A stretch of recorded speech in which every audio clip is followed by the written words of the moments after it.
प्रिय छात्रों, Verde Hindi classes में आपका स्वागत है। प्रिय छात्रों, बहुविकल्पीय संधि प्रकरण के अंतर्गत इसके भाग 4 में हम कुछ बहुविकल्पीय संधि के प्रश्नों को देखेंगे और उसे हल करना भी सीखेंगे। पहला प्रश्न है, अभ्यंतर का संधि विच्छेद है। अब यहाँ पर अभ्यंतर शब्द में हम देख रहे हैं कि या बीच में आया हुआ है और हम जानते हैं कि यण स्वर संधि में अगर ई स्वर के बाद आ स्वर आवे तो वह या में परिवर्तित हो जाता है। तो हमें देखना है दो सार्थक शब्द जो या के पहले भा में ई जोड़ने से बन रहा है अभि और आ जोड़ने से बन रहा है अंतर।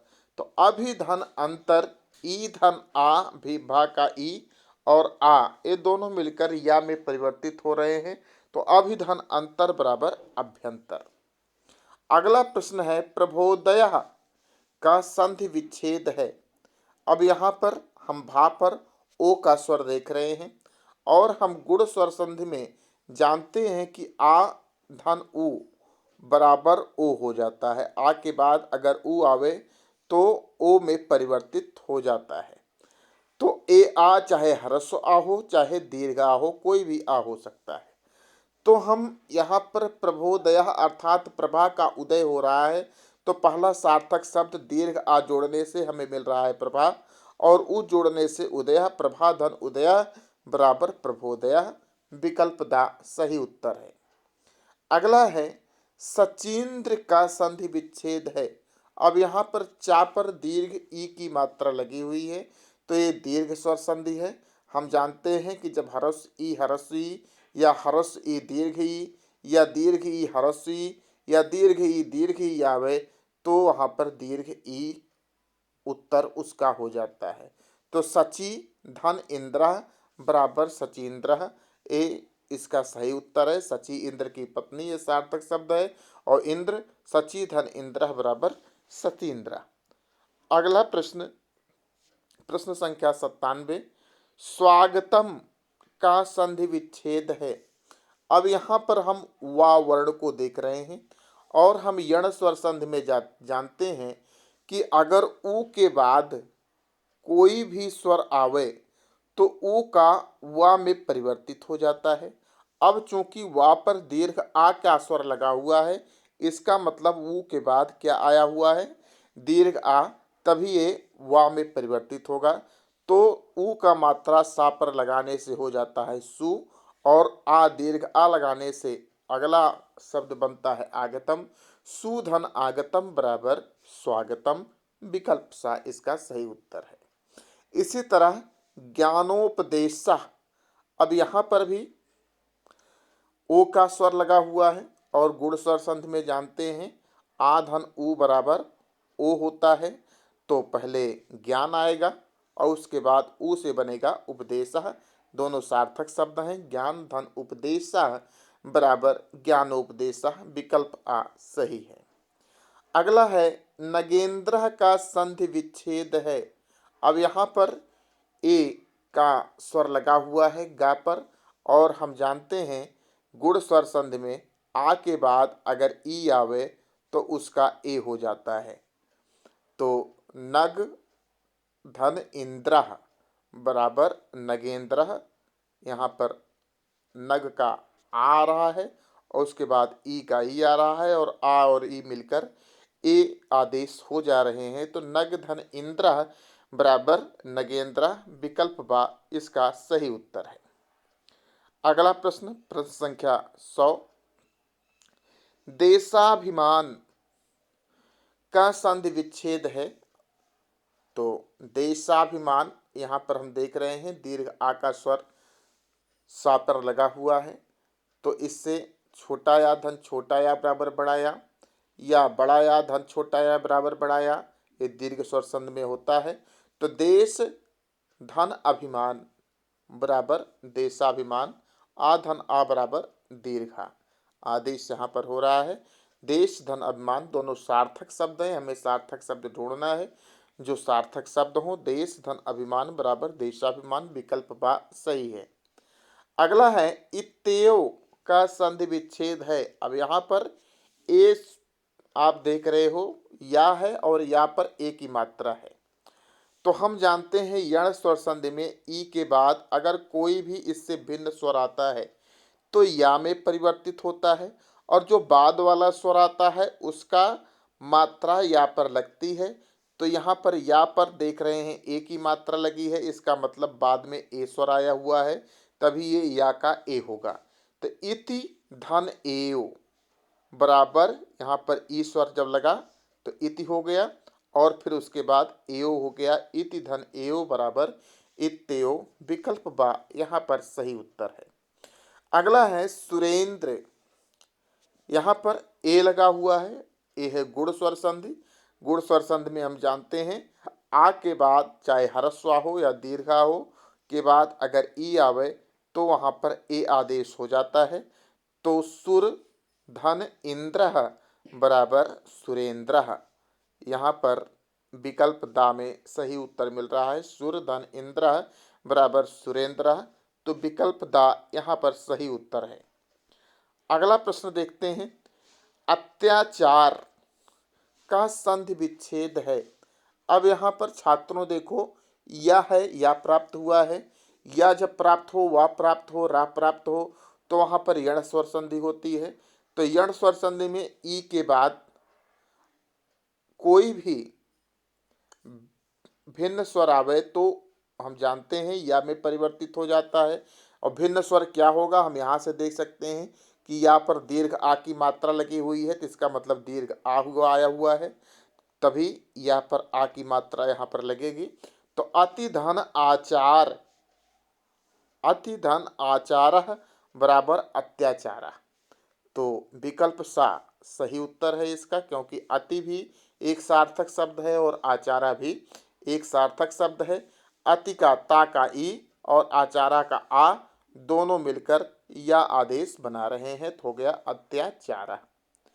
अगला है सर्वेशः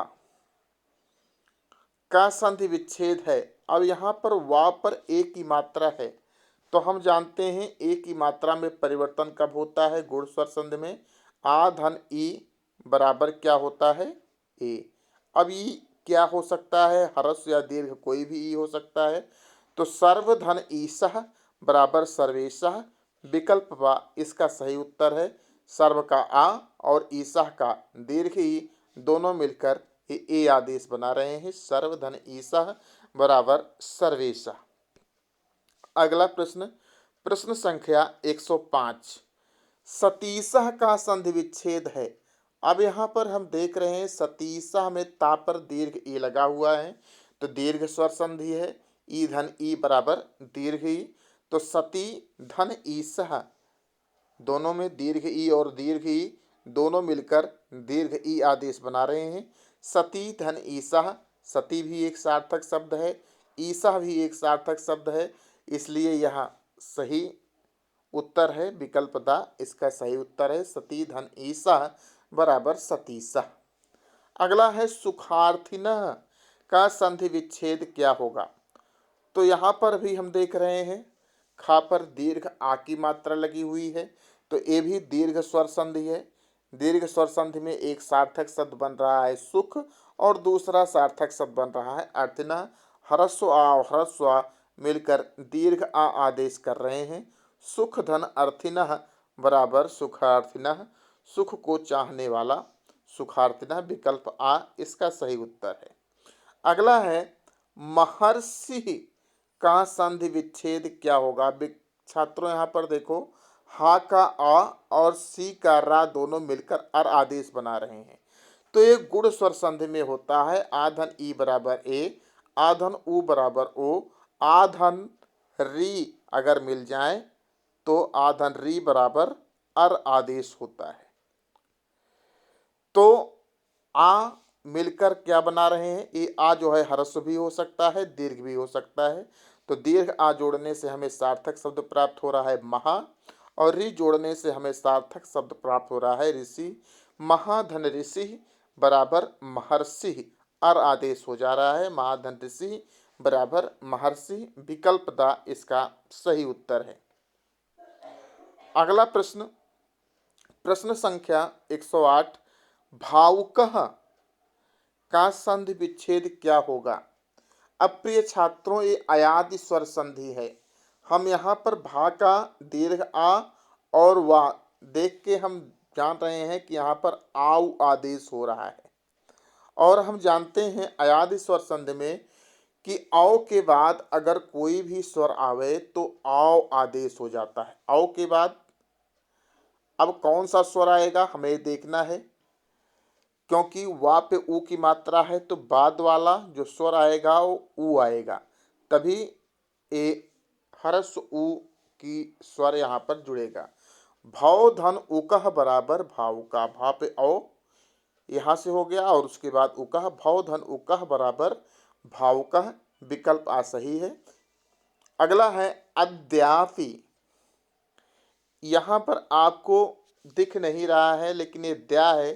द्या को हम इस तरह से भी लिख सकते हैं, दा पे हलंत और या द्या, और इस पर दीर्घ आ की मात्रा लगी हुई है, ये भी हम द्या पढ़ते हैं। तो यहाँ पर हम देख रहे हैं या आ रहा है, तो या आ रहा है, इसका मतलब क्या है कि यण स्वर संधि है।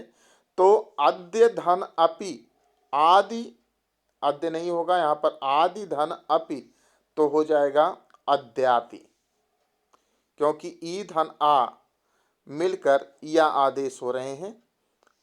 आदि धन आपी धन, इसका विकल्प सा सही होगा, आदि धन आपी बराबर अद्यापि।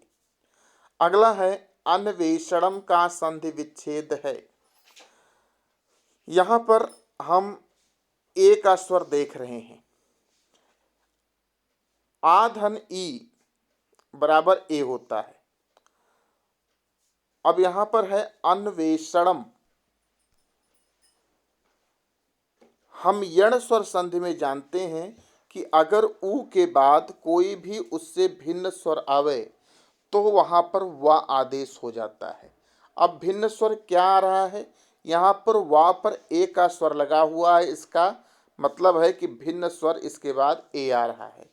तो अनुधन एषणम बराबर हो जाएगा अन्वेषणम, क्योंकि इसका अनु का ऊ और ए का ए दोनों मिलकर वे आदेश बना रहे हैं, तो हो जाएगा अनुधन एषणम बराबर अन्वेषणम।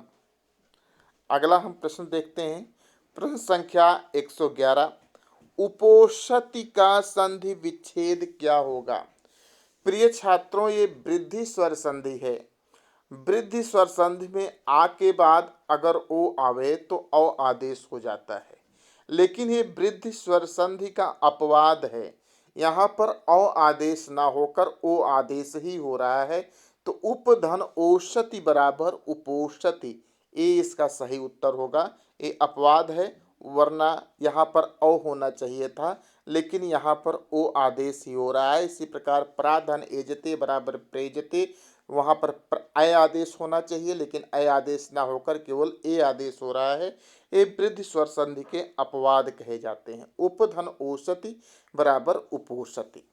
अगला आया प्रत्युत्तर का संधि विच्छेद क्या होगा। अब यहाँ पर हम देख रहे हैं या आया है, या मतलब यण स्वर संधि है, तो ई के बाद अगर कोई भी इससे भिन्न स्वर आवे तो या आदेश होता है।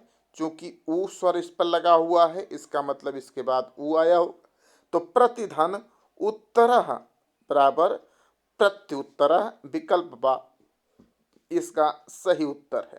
प्रतिधन उत्तर बराबर प्रत्युत्तर। अगला है लाकृति ही का संधि विच्छेद क्या होगा। तो प्रिय छात्रों, री के बाद अगर आ आवे तो ला हो जाता है, री धन आकृति बराबर लाकृति, ये जो है इसका विकल्प बा सही उत्तर है। अगला प्रश्न, सायकः का संधि विच्छेद क्या होगा। ये अयादि स्वर संधि है। हम जानते हैं अयादि स्वर संधि में अय के बाद कोई भी उससे भिन्न स्वर आवे तो उसका आय आदेश हो जाता है। तो सय धन अकह बराबर सायकः, अय के बाद यहाँ पर आ आया है तो इसका आदेश हो गया आय, सय धन अकह बराबर सायकः। कवींद्र का संधि विच्छेद है। अब यहाँ पर कवींद्र में दीर्घ ई लगा हुआ है, इसका मतलब ये दीर्घ स्वर संधि है। 2 बार हरस्वी या हरस्वी धन हरस्वी बराबर दीर्घ ई, तो कवि धन इंद्र बराबर कवींद्र। यहाँ पर हरस्वी और हरस्वी दोनों मिलकर दीर्घ ई आदेश कर रहे हैं। कवि धन इंद्र बराबर कवींद्र, दोनों सार्थक शब्द हैं। इसका विकल्प बा सही उत्तर है। अगला है कमलोदय का संधि विच्छेद होगा। अब यहाँ पर ओ आदेश हुआ है, कमल धन उदय, आ धन उ बराबर ओ, ये कौन सी संधि है? ये है गुण स्वर संधि। आ धन उ बराबर ओ, कमल धन उदय बराबर कमलोदय, दोनों सार्थक शब्द हैं और विकल्प सा इसका सही उत्तर है। तो प्रिय छात्रों, इस प्रकार से कुछ प्रश्न थे जिसको हमने आपको हल कराया। आप इसको कीजिए और संधि को अच्छे तरीके से सीखिए। आपको यह वीडियो कैसा लगा, इस पर अपने कमेंट भी कीजिएगा। धन्यवाद।